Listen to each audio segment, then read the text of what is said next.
Nothing in this podcast or on our website should be construed as medical advice. Consult your healthcare provider for your individual nutritional and medical needs. The information presented is based on our research and is strictly that of the author and not necessarily those of any professional group or other individual. Hi, I'm Sue Becker from Bread Beckers. Welcome to Sue's Healthy Minutes. I'm so excited you've joined me today, and I hope this episode encourages you and allows you to find the answers you have been praying for the health of you and your family. Today on Sue's Healthy Minutes, I want to replay episode 169 entitled Folic acid versus folate and MTHFR. Over the past few weeks, I've received several emails asking about folic acid found in enriched flour products and concerns with the MTHFR gene mutation and wheat.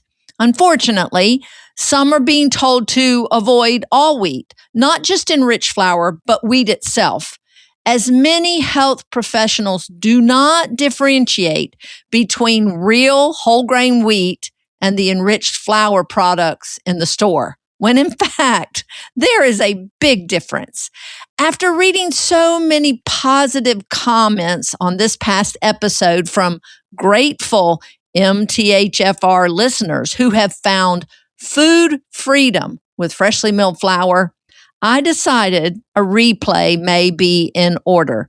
It is definitely a little technical, so perhaps a second listen will be good for all of us. So enjoy a replay of this episode number 169, Folic acid versus folate and MTHFR. Have a great day, and as always, thank you for listening. Today on Sue's Healthy Minutes, I will try to address a question I keep getting concerning the folic acid fortification of commercially processed wheat flour and baked goods.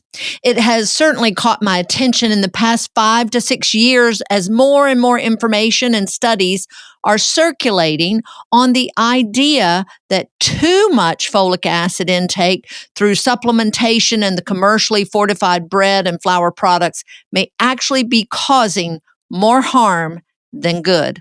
A tremendous amount of research has surfaced in the past few years regarding what is known as the MTHFR gene mutation and our biological process of methylation.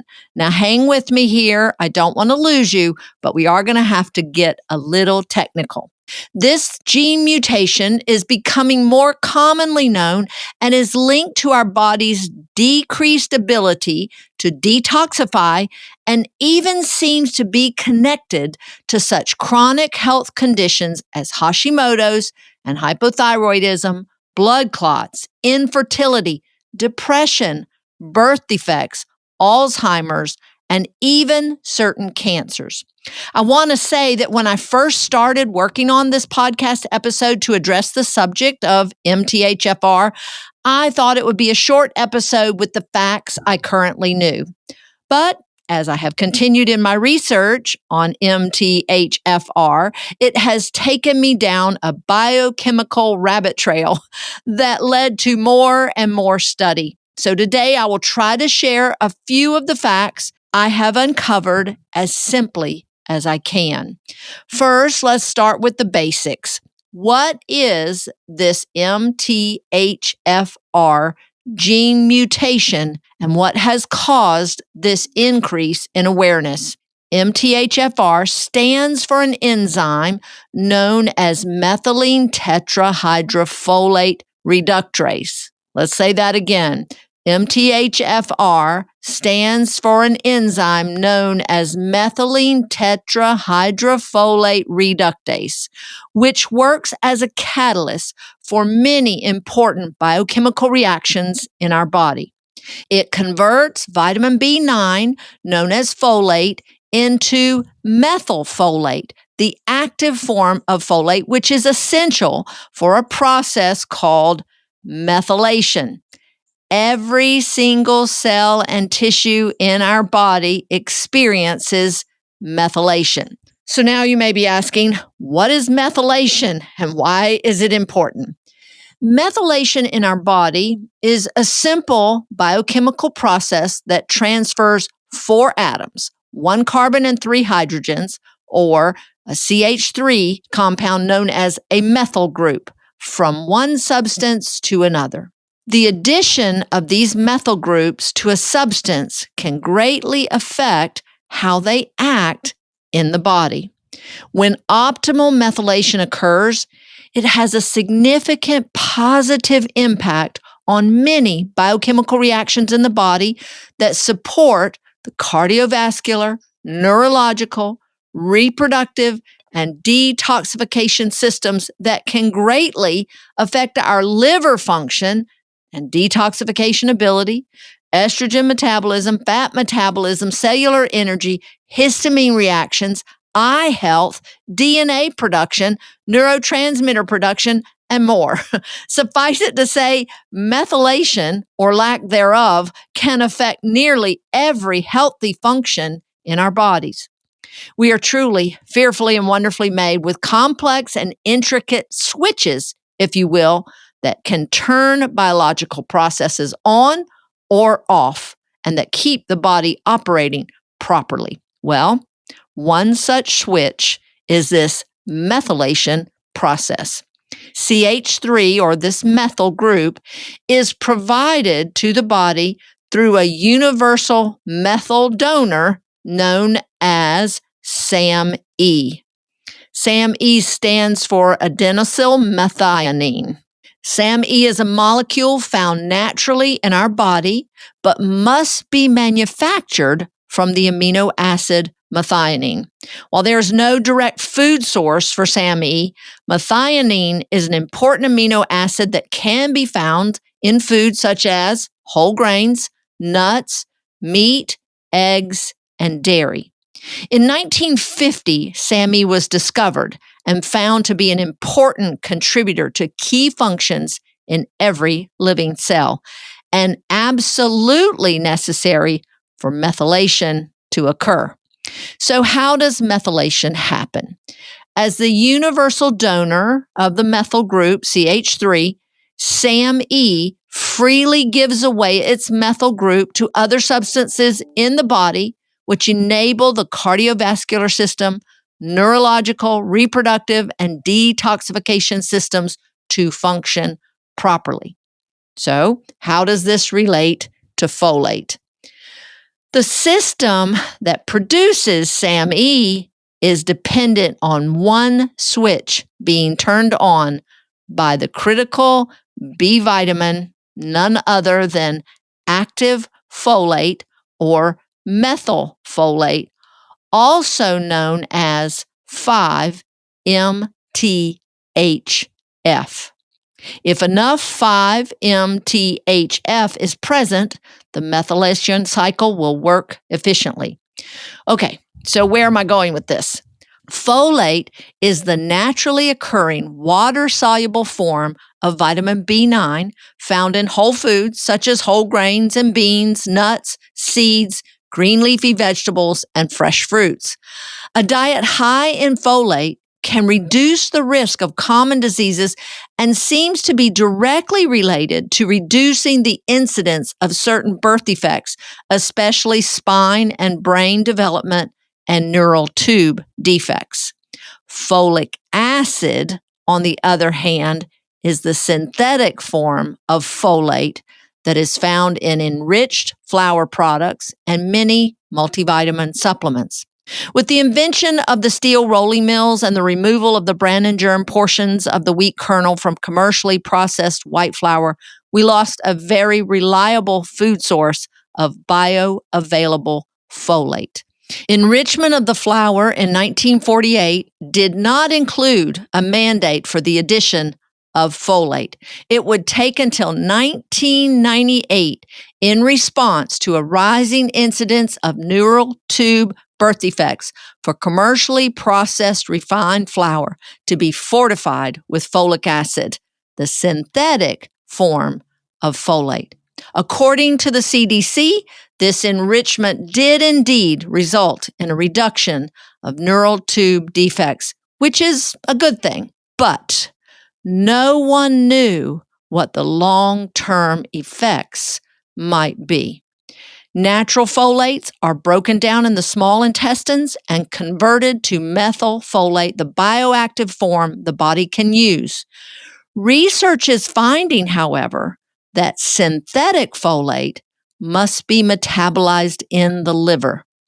Some research shows that the liver cannot metabolize folic acid into the folate needed by the body as readily as earlier thought, and that the liver is an easily saturated system, and that consumption of these refined foods fortified with synthetic folic acid has led to rising levels of unmetabolized folic acid circulating in our blood.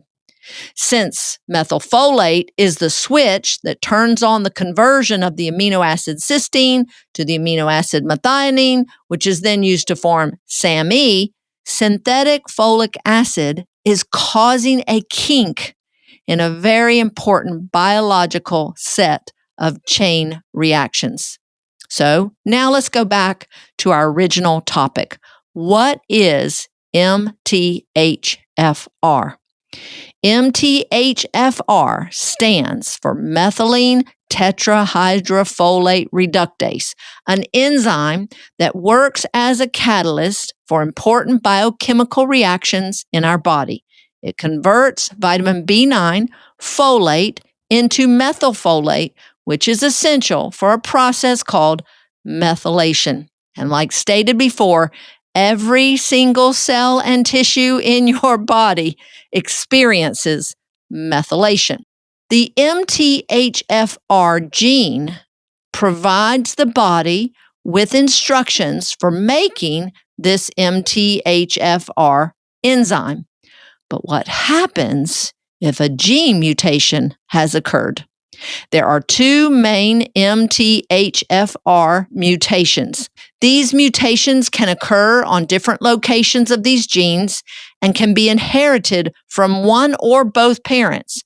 Having one mutated allele is associated with increased risk of certain health problems, but having two increases the risk much more. An MTHFR mutation can change the way a person metabolizes and converts important nutrients from their diets into active vitamins, minerals, and proteins.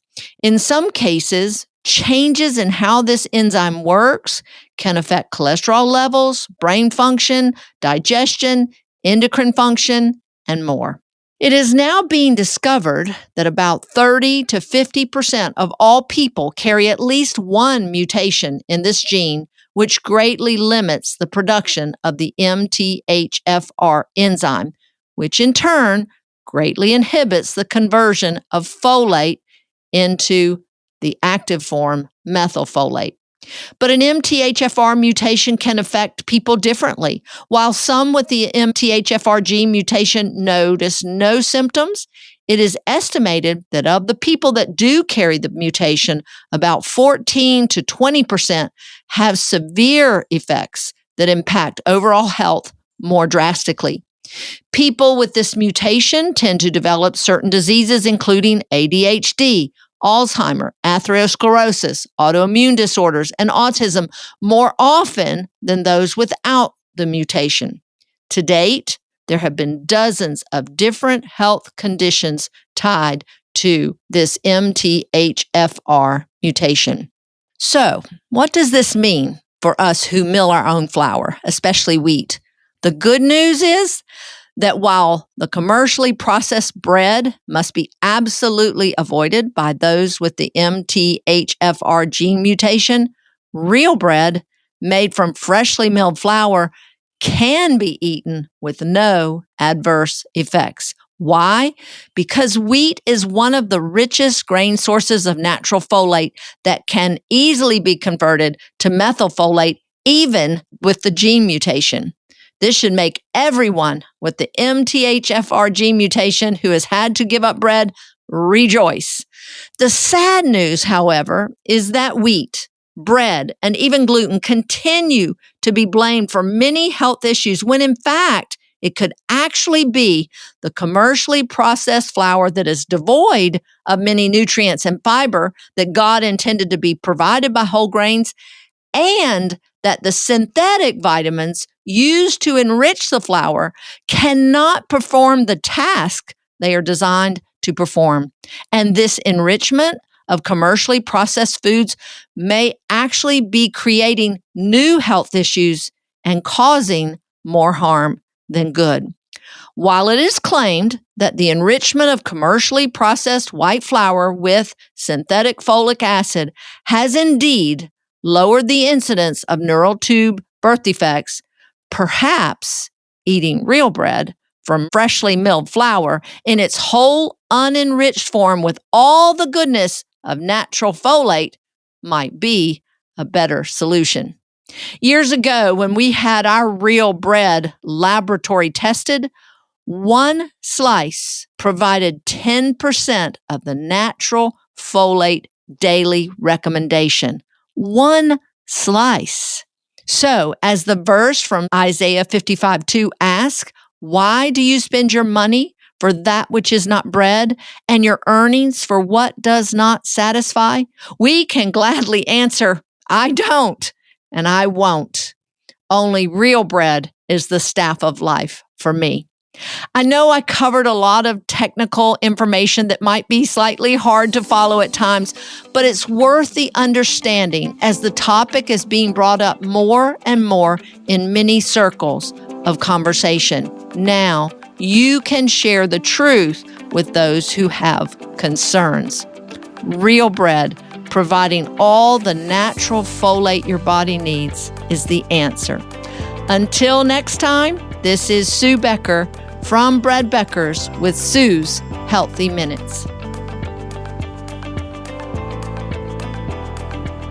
Sue's Healthy Minutes podcast has been a presentation by the Bread Beckers Incorporated located in Woodstock, Georgia. For more information, store hours, and learning opportunities, visit breadbeckers.com and follow us on Facebook and Instagram. Make sure to subscribe to this podcast and never miss an episode.